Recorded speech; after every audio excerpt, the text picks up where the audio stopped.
Qatar budget.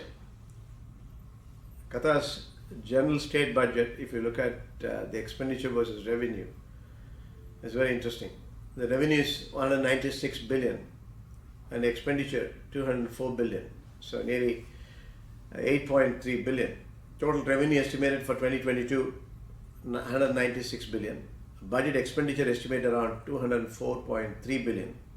So the budget deficit is around 8.3 billion. Will cover through available cash balances and issues local and foreign debt instruments if need be. Average price is around $55 per barrel. Now, if you look at the big picture, 17.8 billion has been allocated for education sector.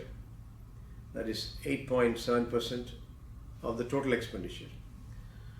Now, infrastructure 74 billion, 8.3 billion is the deficit.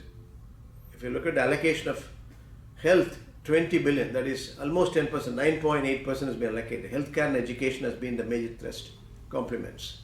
Now, when it comes to the infrastructure, 74 billion has been allocated for major projects out of total expenditure of nearly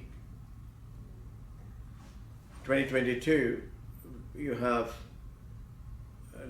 75 billion, has been allocated for major projects out of 204 billion.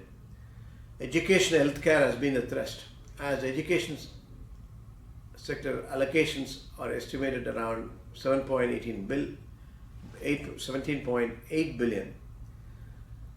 That's nearly 8.7% of the total budget, because you need schools and education institutions.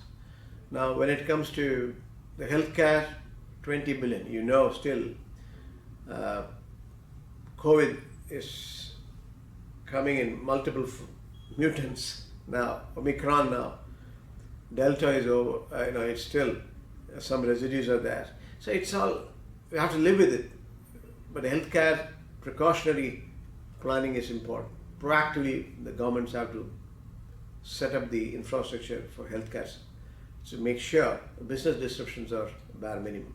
And that's precisely the reason why healthcare has been given nearly 9.8% thrust in the government expenditure.